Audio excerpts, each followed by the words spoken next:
This is the Paycheck to Daycheck Reselling Podcast. I'm Liz. And I'm Ashley. Together, we have been making money online collectively for over 10 years. Our mission is to help you start, learn, and grow a reselling business and to inspire you to turn your paycheck into a daycheck. The world is changing, and we want to help you change with it.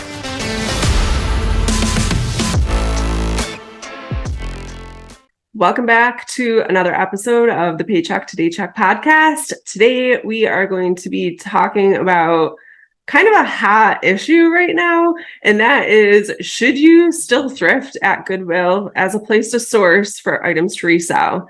A lot of people are talking about this right now in the reselling community, and I know that there are conflicting opinions, but Liz and I just wanted to touch on some points that we have discussed over the last couple of days and maybe share some insights and calm people down just a little bit. Well, and to get people to think of it from different avenues, because a lot of times people get caught up in seeing posts on social media that are negative, and then that gets them to think negatively instead of really taking a step back and kind of thinking of it from different points of view.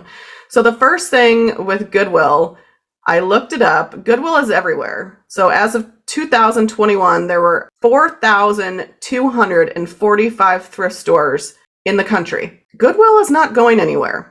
Goodwill is here to stay, whether you like them or not. Depending on where you live, maybe you do have only one, maybe you have three, maybe you live where I live, where I literally think it would take me a week to go to every single Goodwill store in the Phoenix area.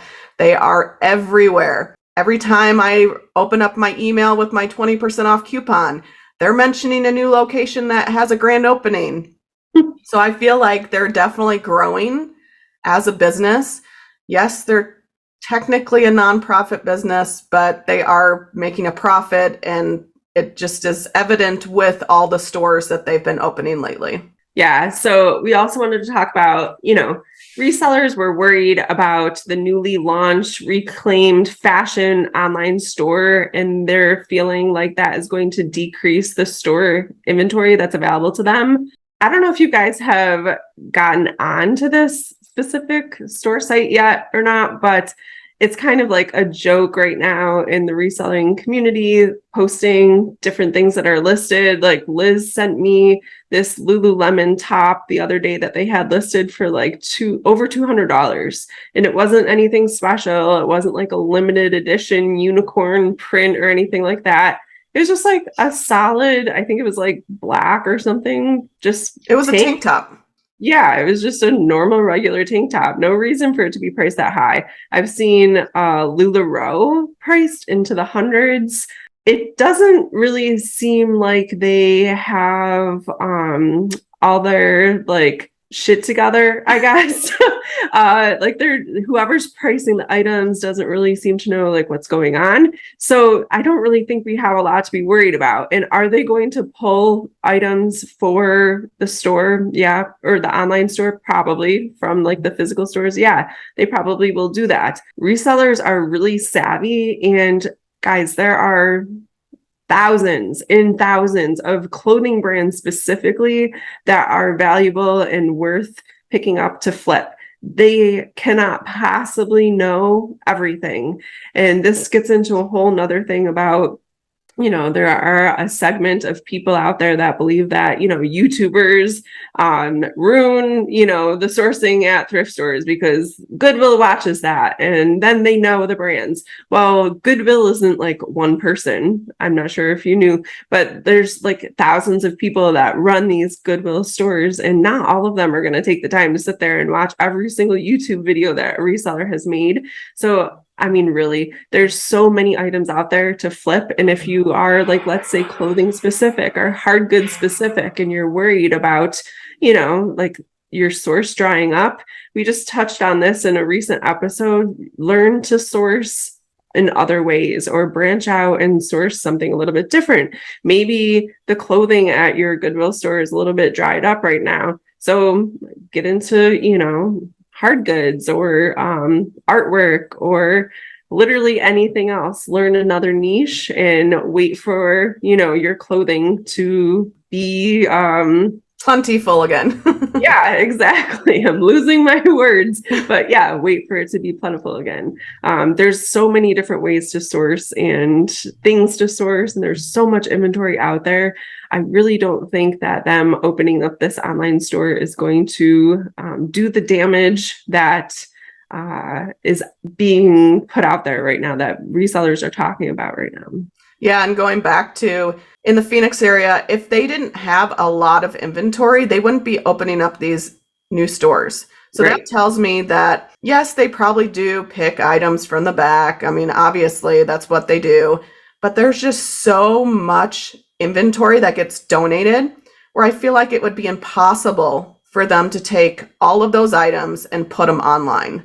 So I 100%. don't think of it as an issue. I have been on there and I've looked at, they have the reseller bundles, and you might get a bundle of 5 shirts for $35. But those shirts, first off, they don't take good enough photos. So you really don't know the detail of the shirt. And the shirts to me just seem like bread and butter shirts, not ones that you're going to have a high profit with. So that's not even a place that we're sourcing clothing, because I just don't think it's worth it. Even though people say they're picking the best items, putting them online, I'd love to see where those items go, because I am not seeing it. I asked Casey this because I asked his opinion. I'm like, what do you think about, we're going to do this episode on, is Goodwill still a good place to source? And he feels like it still is. We're still finding items. We might not be able to find a lot of clothing at one Goodwill, but that's why we look at different categories. We don't just stick to clothing. We like the sporting goods. We really like looking at some of the kitchenware. Sometimes you can find profitable items there. But I think it goes back to what you mentioned. The people at Goodwill looking at these items, they're pretty close to minimum wage workers. They can't possibly know everything about everything, every single brand and every single category, unless they're being paid like, 200 grand a year. Like, why? They're not gonna be, they can't be bothered to learn all, like, that's a ton of information, years of information to learn, to be able to know what to price things at. Yeah, and look at how many years we've been reselling. I still have to look at brands. I see stuff that I have no idea what it is. And a lot of those workers there around us are older adults or college students. Yep. Or people right out of high school. So I feel like they're entry-level positions, not to downgrade that, but I feel like they're just in entry into the workforce. In order to get that knowledge, to know every single brand that's coming through, it's going to take years, in my opinion. Yeah. I know that we've been seeing a lot of the pricing getting better at our Goodwill. They used to price Tommy Bahama at like $20 for a shirt, and now it's back down to like $6.99. Wow. So I feel like they're starting to kind of shift with their pricing, possibly have it lower, because I feel like they just have too much stuff. They need to get through it, because anything that doesn't get sold, we know goes to the Goodwill bins. And maybe we haven't been to the Goodwill bins in a while, but maybe the inventory there is just, there's so much that they're like, look, stores, you need to start lowering prices. So I don't think you should ever be afraid to source at Goodwill, because you're going to find something to resell. All right. So another thing that I was thinking about the other day is pretty much all retail stores out there have an online presence. So honestly, it's kind of weird that Goodwill hasn't really until now, like collectively for all their stores. I think it's probably something that we should have seen coming. But, everywhere else that we source, like those of us that sell on Amazon or eBay and do retailer arbitrage, we can buy those same items pretty much online, doing online arbitrage. It's not weird. It's not crazy. I mean, I think we should have expected it and seen it. It's honestly odd to me that they haven't done it before now. So I don't think it's going to be like the end of thrifting at Goodwill, or, finding items to resell at Goodwill, because all these other locations have it as well. Little thrift shops have it, these boutiques, and a lot of resellers that resell online, they also have brick and mortar stores. So we're essentially doing the same exact thing, you can't let, at the end of the day, you cannot let this one thing about this one place to source be a roadblock for you. Like that, you just have to be more resilient than that if you're going to be successful at reselling. It's a silly reason to feel like reselling is over as we know it. Honestly, that's my personal opinion. Yeah, and to mention how you said little boutique, so we actually found a very small thrift store in Apache Junction, and the prices were definitely a little on the high side. We found one item, a pair of like 90s iridescent shorts that were $3, but that was a good price. So it would be worth it. It's right next to the post office. But we noticed in the back room, all the shipping supplies. So he also sells on eBay. Even though it's a brick and mortar, he also has an online presence. So that's just something, I mean, if you own something like that, why would you not go online? A lot of people shop online.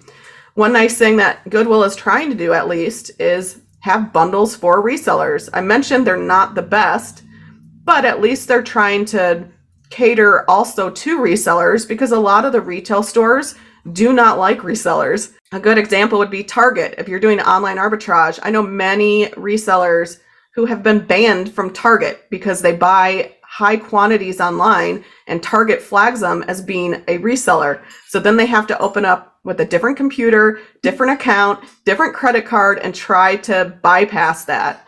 So it's not something that is new, but at least Goodwill's trying to accommodate resellers where a lot of the online retailers don't like us. Right. And that kind of goes into another point that we had. Goodwill did not start out as being this entity that was formed for resellers specifically. We're not like their, Mission statement. Right. Yeah, exactly. We're not part of their mission statement. However, they've kind of adopted us, and they realize that we are like a good chunk of the reason why things are purchased as quickly as they are and as frequently as they are and in so much quantity as they are. They realize that we are part of their customer base now. But they didn't start out like, we should put this company together just for this one specific niche of people that exists in the world that resell items. You are right. They were created to have items that people could buy that were cheaper than actual retail stores. So their mission is to serve like the lower income, and it wasn't to serve resellers. We should be thankful that Goodwill is there and that they do allow resellers to come in and buy cartloads of items. I'm very grateful for them. As much as do I agree with everything that they do? No. Do I like that they price things really high that kind of prices us out? I don't like that, but it's in the end, it's their store, it's their policies. They can do whatever they want. Right. And us complaining about it on social media and tagging them and making reels about them, it's not going to change anything. They're going to keep doing what is best for Goodwill, and it's up to us to change and adapt to what their changes are. Absolutely. And this episode we just wanted to discuss because that is such a big topic in the reseller world, but really with anything and any changes, whether it's Goodwill, Amazon, how Poshmark did the algorithm change, you really have to be flexible as a reseller. There are going to be a lot of changes. It's not a business that is going to stay the same. Things will change, and it's how you react to it that's going to attribute to your success as a reseller. All right, guys, that's a wrap on today's episode. Thank you so much for listening to the Paycheck to Daycheck Reselling Podcast. Anything we mentioned in this episode will be linked down below in the show notes or description down below. Be sure to share this episode with anyone you think it will help and follow us on social media at P2D Podcast. Thanks again for listening. Keep working towards that Daycheck.